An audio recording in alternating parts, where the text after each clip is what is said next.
We are back on AD in the Morning with a very special guest, presidential candidate Amy Klobuchar, senator from Minnesota, joining us today. Amy, how are you? Well, I'm great. It's wonderful to be on, Aaron. I was just in the Quad Cities, and now I'm on with you on the radio. How about that? Now, what do you think of the Quad Cities? Well, I love the Quad Cities, and I think, part of it is I love rivers, right? I Me live too. right near a river. I announced in the middle of a blizzard on the Mississippi River. Right. And the other thing is I just like the mix of the kind of jobs you have, the combination of the manufacturing. I was at the River Bandits Stadium. I love that. Yeah. And also just the mix of people. I think it's a very cool place. And, of course, Minnesota has a lot of border cities and things like that, so I can relate to that with North Dakota and with our Iowa border and South Dakota, Wisconsin. And so that's been a big part of my life. And then the final thing is I was so proud to get the endorsement of the Quad Cities paper, and that really meant a lot. And they laid out why I'm different than a lot of the other candidates. I'm just someone that brings people with me instead of shutting them out. Yeah, the Quad City Times endorsed you, and I got to tell you now, you're our fourth presidential candidate we've gotten to interview, which has been a great honor. And I did the research on you, and you kick some butt. Like, you don't mess around. And I didn't know that about you. You know, you watch the debates and this and that. But when you actually dig into somebody's, career a little bit, now you're a third-term senator? Yes, I am, and I have passed more bills than anyone in the Senate that's running for president. I passed over 100 bills as the lead Democrat, and I've actually devoted a lot of my time. People get power. The question is, what do they do with it? And I've done a lot on rural issues, and I'm on the Agriculture Committee, and that's been a big part, rural manufacturing, what I've done. And I think more people should be focused on it. And I think that's part of why I'm catching on. And one poll this week, I was number 3. And I think a lot of that has to do with people didn't know me, and they're getting to know me now. Well, you're very pro-farmer. You take care of your state and the folks that are associated with that very much. Based on your record, what I saw, you've won about 1 million awards for different things, and you tend to win elections in landslides. Your very first election for an attorney position, you barely won. Ever since then, you've just crushed it. So whatever it is, you've got that energy, that whatever it is that will help you climb up. And well, for me, the importance is to win, and I think this is one of the things that is so important to Iowa caucus goers, that you have someone that wins big, and building this coalition of a fired-up Democratic base, but also a lot of Republicans, independents. There's 31 counties in the state of Iowa that voted for Donald Trump, and before that, voted for Barack Obama. Oh, yeah, Iowa is a swing state, and that's why this is such a big deal. That's why the Iowa caucus is such a big deal, because, it sort of sets the tone for everybody else, and Iowa's made sure it stayed like that.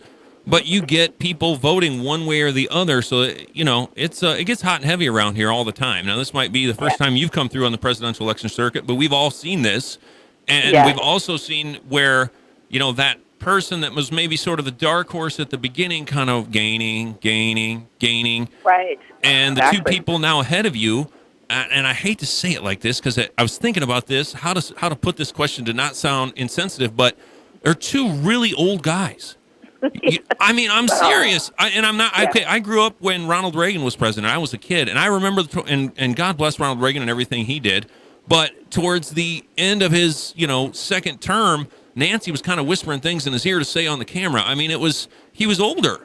And obviously, when you're that old, your risk of a fatal health incident is a lot higher. And so maybe I'm not supposed to factor that in, and I'm probably certainly not supposed to say it out loud. But it's a factor in the back of my head. I'm like, I don't know, and that's just how I feel about it. But well, I'll say this about my colleagues: they seem they're pretty vigorous out there on the debate stage. But what I have to offer is I am in a new generation, and I think that matters. I'm also actually from the middle of the country. I'm from Minnesota. I understand farm issues. I've worked on a lot of these things that matter in the Midwest, and that's where we didn't win as Democrats in the 2016 election. Yet you see people that get elected like Sherry Bustos, or you see people like the mayor, the governor of Michigan, the governor of Kansas, who really defied expectations and won as Democrats. And they weren't celebrity candidates, right? Right. But they were people that fit the states. And I think the same could happen on the presidential level. Like you point out, one of the things about the early states is a lot of people that people didn't know before, like Jimmy Carter or Bill Clinton or even Barack Obama, came out and started roaring through those early states. And even if they didn't always win, they defied expectations. And that's what gave them the lift to go on and win in the rest of the country. And that is my plan. Well, you're definitely gaining, and yes, and that seems to be, it's like catching the momentum at the right time, just like football or anything else. I mean, it's yes. You get in your groove. You get in your groove, and people start more and more. So you get a lot more coverage. A lot more people start to find out who you really are. Like I got to when I researched for this interview, and it's on. And you know that my dad was a sports reporter. He's 91 now. That covered the Vikings his whole life. Oh, really? Yeah. So I'm kind of into football, so I like that analogy. Yeah, he wrote a book called "Will the Vikings Ever Win the Super Bowl?" in the early '80s, which is sadly still relevant today. Yeah, because they've lost five Super Bowls. I saw that he was a sports writer. I didn't know he was the Vikings beat writer. That's cool. I was actually a sports writer at the Dispatch-Argus, which is also owned by Lee Enterprises, which owns the Quad City Times. Yeah, for about 10 years. Go. So, see, we got connections. See, that's the thing. You connect with people around here, and I think that's going to go a long way for you. And it already has, and it already is. Plus, I'm just saying, if you get on a plane and the pilot's 82, do you feel the same if he wasn't 82? I mean, it's in the back of your head. Well, I'm not really going to go the age way. I know you can't do that. Let me just talk about the new ideas. I think that is important, but it's not just having ideas. The difference between a plan and a pipe dream is, can you actually get it done? Can you show how you're going to pay for it? And that's how I approach everything. So, for healthcare, I really do think we got to bring down the cost of prescription drugs. I lead the bills now. I know where the Republican votes are on them and how we can get it done. Doing something about making college more affordable. Acknowledging that a lot of the jobs we have open right now are 1- and 2-year degree jobs. Making sure it's easier to get those degrees.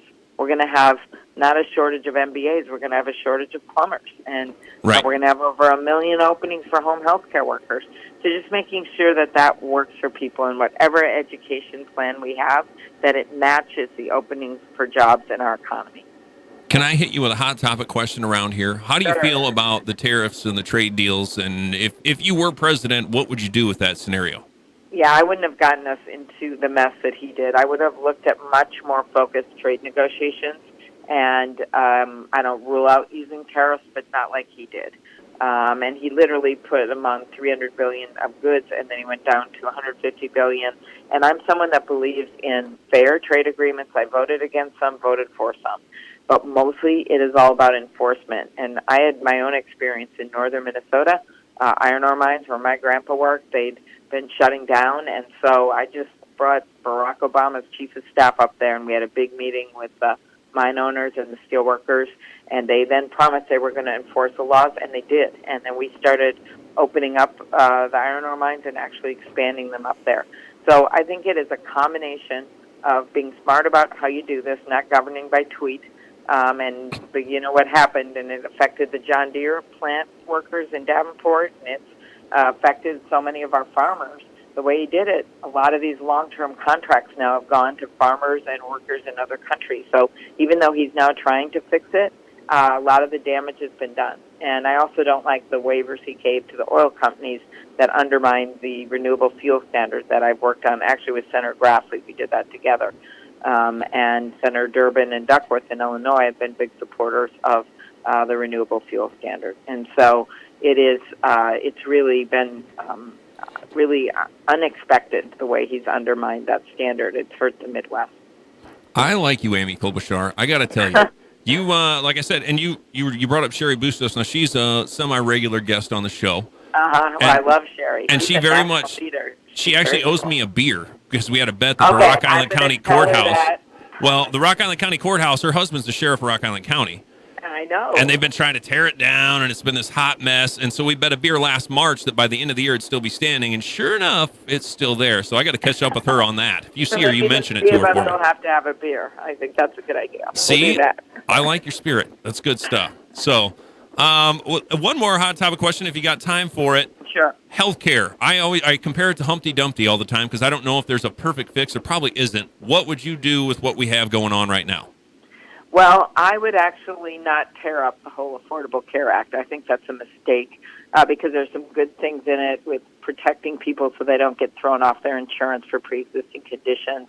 I understand why we're having this debate on Medicare for All, but I actually don't think it's a real debate because two-thirds of the Democrats in the Senate, Democrats, are not even on Senator Sanders' bill. And the reason is that if you read it, and this is why I didn't get on it, on page 8, it says that 149 million Americans will be kicked off their current health insurance.